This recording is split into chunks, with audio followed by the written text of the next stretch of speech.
to kind of get rid of stuff. So what we did is just put it black when it's indoors, and just put the fog up. So again, that's a good question, because it's just right for this scene. It's not something I think that you can reproduce. I think the strategy works, but specifically for this film, it's like it really worked because the indoors were really dark and the outdoors were foggy.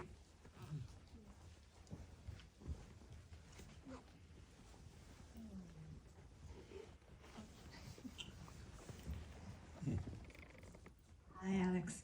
So both you and Yelena mentioned there were many iterations of the animatic, and every time feels like watching a new film. I'm just wondering, like, that process, what was going on in your mind, and at what point, how did you decide, okay, this is the version, this is it, how, yeah. So there's two elements, right? So there's the variability of the medium, and it's kind of like I say, like almost like, you know how an octopus can change its colors when it's camouflaging, but it still has like a concise anatomy. In the same way, this only works if you are very, very secure, you know what you're gonna invest time in, because everything has been kind of sealed. So actually, ironically, it was very like extreme how concise, fidel we were to the exact storyboard from the beginning to the end. Like if you look at the comic book and the actual storyboard and then the animatic and the final piece, it's pretty much the same thing. It's just that when you make a book, graphic novel, you don't really have every transition. So a lot of the problem solving was in the transitioning from one scene to another, but it will always end up being like an impermeable, like inevitable shot. So in that sense, the real question marks were the timing. But we knew exactly what would be kept because it was basically almost identical from the first iteration. We could afford a lot of experimentation because the actual film was quite stable when it comes to what happens, because it's a very physical film.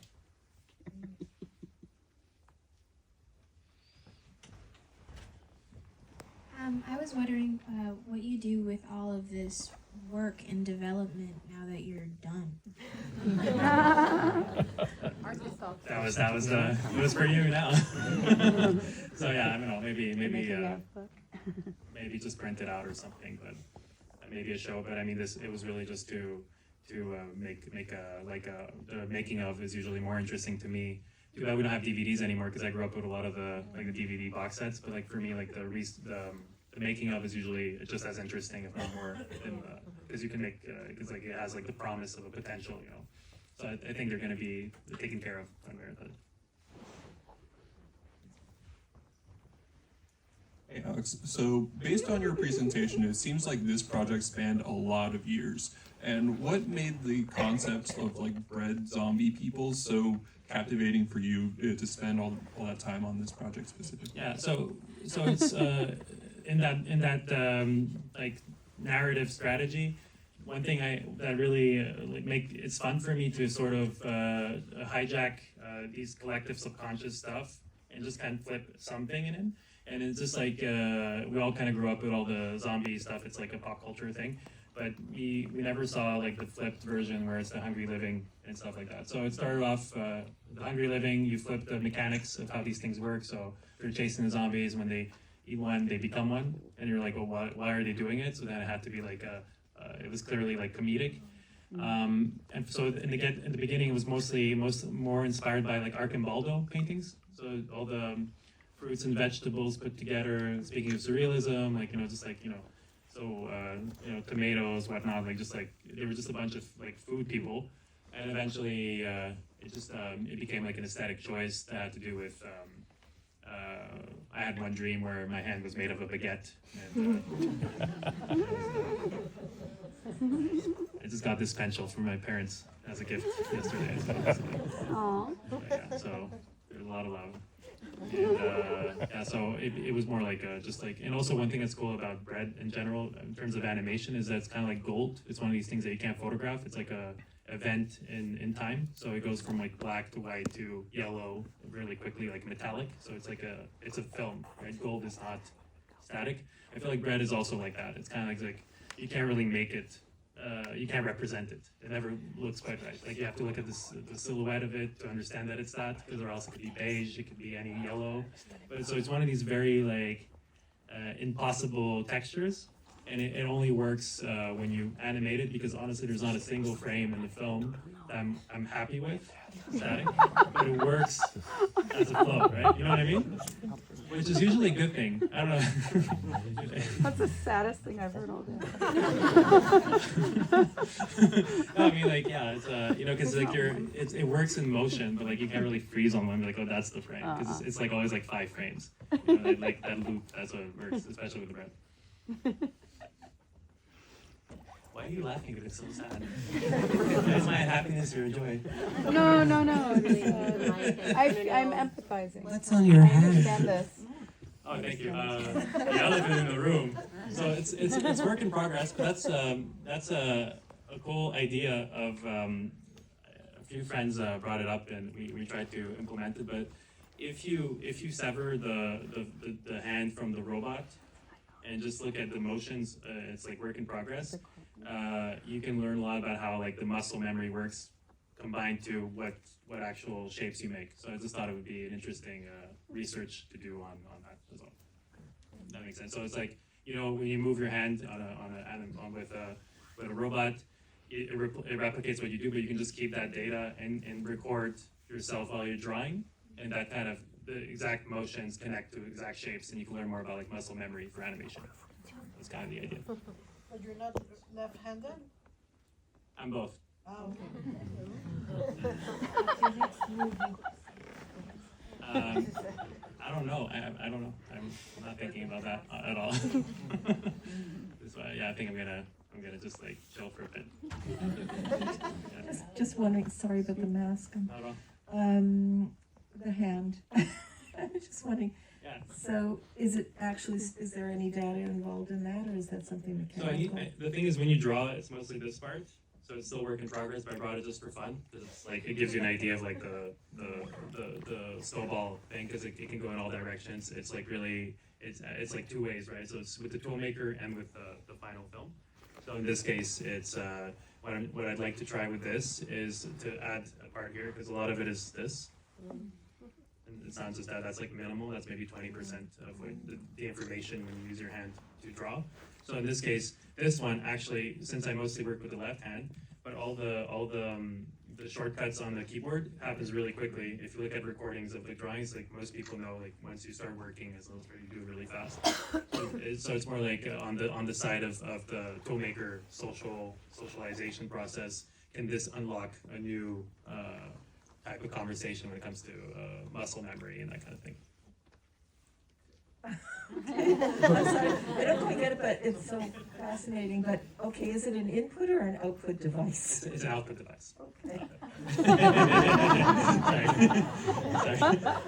Because the thing is, I'm just an artist. Like I'm just testing it out. Like I don't know. Like it's just easier now than it was before to dabble in things you don't understand, and I'll see how it works. But I'm thinking when you have this part over here, it's gonna make more sense. Yeah. On that bell? Okay. There's a comment and a question. Related to what you were saying about flow, I remember McLaren saying to me, if you look at one of my films and find one beautiful frame, then it's a bad film. Oh. And the other thing is, could you, maybe I'm not grasping things, could you explain the process with the bread a bit more? Yeah. So it's the final process was really more of a digital collage. But it's one of these things, like when it comes to bread, it's not, you can't really make it, in my opinion. Like it's just this thing that doesn't really, it never really looks right. And it only looks right, as you were saying, when you start making it an event. And that's why I was comparing it to things like metallic textures, because it's not something you can really document. It's something that only works in sequence. So the whole strategy was a sequential strategy, but like the motif of like that ghost in the shell, just like it works in the sense of like referencing different pop culture elements or different things that are seen by different people and like from different angles simultaneously. It also works in the actual frames of the animation. So it's like when you look at this film, there's not, if you slow down one frame to the next, it's never actually fully there. It pops up a bit, and it pops up a bit. It's the bridges you make in your brain that's like, okay, that's how animators do it. It's like, it's not, it wouldn't work if it wasn't like that, because it's not like you're not documenting, you're not coming from a place of abundance like in live action, and it's not about documenting an event. You're actually you're prompting the viewer to make the connection. So it's kind of a mental, it's more that than an actual technique or a software. So it's like many things were tried, but that principle of trying to carve out like a visual genome of a bread within the distortion of a cartoon and have it as photographic as possible while the image is as symbolic as possible, and playing with these two extremes was really the strategy. And only when it looked good did we go, okay, this scene is okay. So the judgment is still on the side of like, that's why it's HCI instead of an automation process. Like human-computer interaction.